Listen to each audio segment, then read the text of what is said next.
स्वेद अध्याय, जो कि चरक सूत्र स्थान का 14th चैप्टर है। तो चलिए आज हम इसको कवर करते हैं। तो स्नेहन के बाद स्वेदन का वर्णन किया गया है, ठीक है। इसीलिए कभी भी अगर हमें दोनों कराना है तो पहले स्नेहन कराएंगे, उसके बाद हम स्वेदन कराएंगे, ठीक है। कौन से दोष के लिए हम लोग स्वेदन कराते हैं? तो वात के लिए, कफ के लिए या फिर वात कफ दोनों के लिए। तो स्वेदन का विधिवत प्रयोग करने से वातज, कफज तथा वातज, कफज और साध्य रोग शांत हो जाते हैं, ठीक है। मतलब कि वातज हो, कफज हो, ठीक है, लेकिन कैसा हो? साध्य हो, ठीक है, असाध्य ना हो, क्योंकि असाध्य को त्याग देने के लिए बोला गया है वेद में। तो चलिए, स्नेहन के बाद स्वेदन कराने से क्या लाभ होता है? तो स्नेहन क्रिया करने के बाद स्वेदन द्वारा वायु को जीत लेने पर, ठीक है, स्वेदन से हम वायु को जीतते हैं, यानी कि वायु के अनुलोम तथा दोष रहित हो जाने पर, ठीक है, पुरीश यानी कि मल, मूत्र, वीर्य का संचार जो है वो ठीक ढंग से होता है। मतलब कि ये जब शरीर से निकलते हैं तो कोई कठिनाई नहीं होगी, ठीक से निकलेगा, ठीक से संचार होगा। अब इसका लाभ क्या है? स्वेदन क्रिया का लाभ क्या है? तो ये जो श्लोक है, कभी कभी इसका आपको आधा श्लोक लिख के दे देगा, बोलेगा श्लोक को पूरा करके इसका अर्थ लिखिए, ठीक है। तो क्या है? शुष्कान्यपि हि काष्ठानि स्नेह स्वेदापपादनैः नमयन्ति यथा न्यायं किं पुनर्जीवतो नरान्। ये क्या कह रहे हैं कि विधिवत स्नेहन तथा स्वेदन करने से जब सूखी लकड़ियाँ भी इच्छा अनुसार आप झुका सकते हैं, घुमा सकते हैं, मोड़ सकते हैं, तो फिर जीवित पुरुषों के अंग अवयवों की तो बात ही क्या, ठीक है। मतलब कि लकड़ियों को अगर हम ऐसे स्नेहन कर दें, स्वेदन कर दें ना, थोड़ा सा हल्का सा स्वेद दे दें और हल्का सा उसमें हम स्नेह लगा दें, तो वो आराम से झुकाई मोड़ी जा सकती है ना। तो फिर पुरुष के अंग अवयव क्यों नहीं, ठीक है। मतलब कि उनकी जड़ता भी दूर की जा सकती है, ठीक है। रोग ऋतु आदि अनुसार स्वेदन। रोग ऋतु यानी कि काल और रोगी की शारीरिक स्थिति यानी कि उसका बल, इसके अनुसार ही आपको न ज़्यादा गर्म न ज़्यादा मृदु द्रव्यों से युक्त आपको स्वेदन पदार्थों से स्वेद करना चाहिए, ठीक है, तभी आपको लाभ प्राप्त होगा।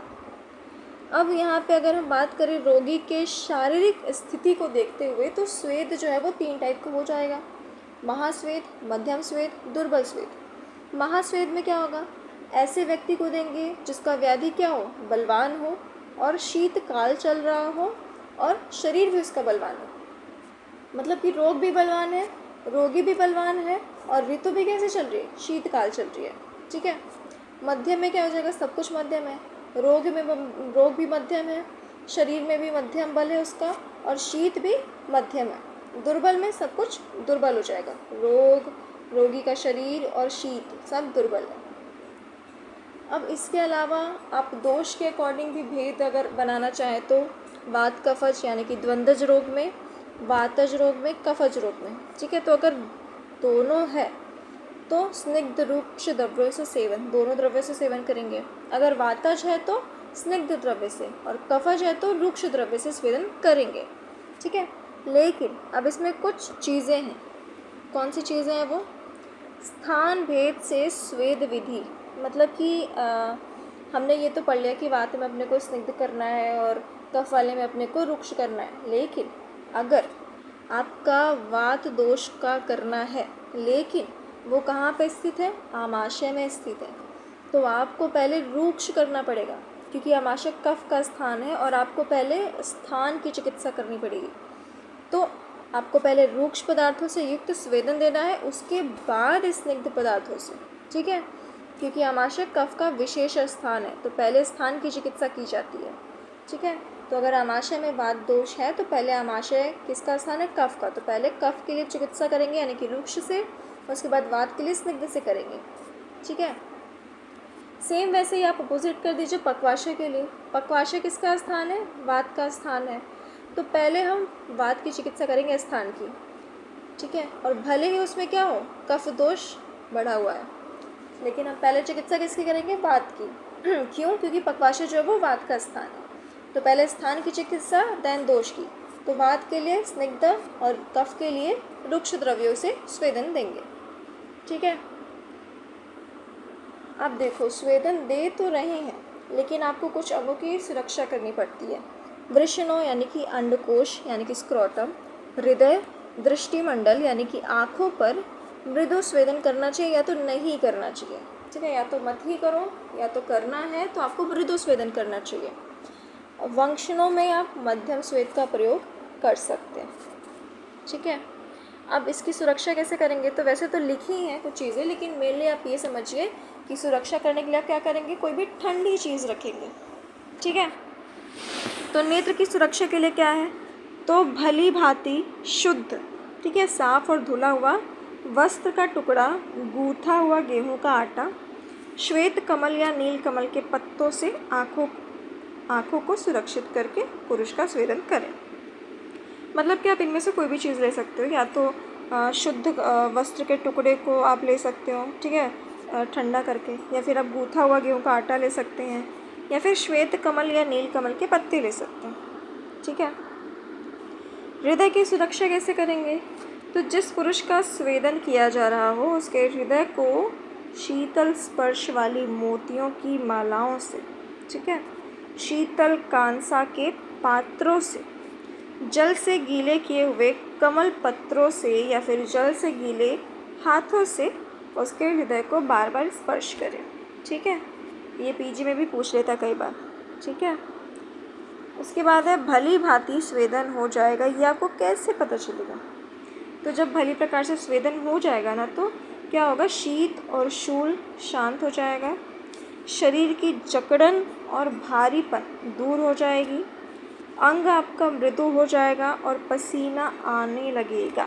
तब आपको समझना है कि अब स्वेदन हो चुका है, अब आपको स्वेदन को रोक देना है। ठीक है, अब आप कैसे जानेंगे कि बहुत ज़्यादा स्वेदन हो गया है? तो पित्त का प्रकोप होने लगेगा। पित्त का प्रकोप होगा तो क्या क्या हो जाएगा? सबसे पहले तो दाह और पसीना आने लगेगा। फिर दाह पसीना आ रहा है, प्यास भी लगेगी, आपको गला सूखेगा। फिर आपको क्या हो जाएगा, शरीर में दुर्बलता उत्पन्न होगी, शरीर में शिथिलता उत्पन्न होगी, और फिर उसके बाद आप बेहोश हो जाएंगे। ठीक है, मूर्छा आ जाएगी। इसका मतलब है कि स्वेदन ज़्यादा हो गया है। अब अगर स्वेदन ज़्यादा हो गया है तो क्या चिकित्सा करनी है? तो ये भी क्वेश्चन आ सकता है MCQs में। चरक सूत्र स्थान के तस्याशिति नामक 6ठे अध्याय में जो ग्रीष्म ऋतुचर्या की संपूर्ण मधुर, स्निग्ध और शीतल विधियाँ कही गई हैं, वे सभी अति स्वर्ण पुरुष के लिए करनी चाहिए। मतलब कि अगर अति स्वेदन हो गया है तो ग्रीष्म ऋतु में जो जो चीज़ें करने के लिए बोला गया ना तस्याशिति अध्याय में, उसमें आपको जो ग्रीष्म ऋतु में बोला गया है वही सारी चीज़ें करनी है। ठीक है, अब देखो स्वेदन के अयोग्य रोगी और रोग।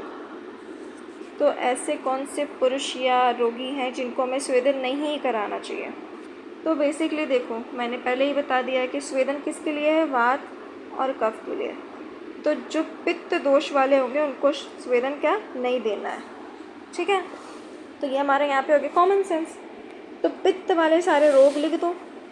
प्रतिदिन कषायों का सेवन करने वाले, मद्यपान करने वाले, गर्भिणी को, रक्त पित्त के रोगी को पित्त आ गया, पित्त प्रकोप वाले को, अतिसार पित्तज है, रुक्ष प्रकृति वाले को, मधुमेही को, क्षार या अग्नि के प्रयोग से जिसका गुद भाग जल गया हो, विष और मद्य के अधिक सेवन से विकार उत्पन्न हो गए हों, थका हुआ हो, बेहोश हो, अति स्थूल हो, पित्तमेह के रोगी हो, जिनको प्यास लगी हो, भूख लगी हो, क्रोध शोक में मग्न हो।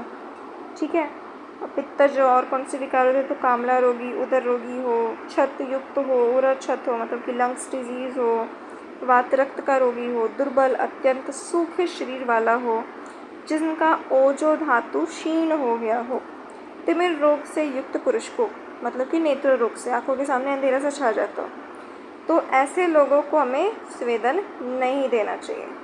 ठीक है, बेसिकली आप अपने से बना के लिख सकते हो पित्त जो भी पित्तज रोग होते हैं वो। अब बात करें किसको स्वेदन करना चाहिए, तो वही अपने वात पित्त वाले को। तो प्रतिशय, कास, हिक्का, श्वास, ये सब क्या है? वातज कफज है।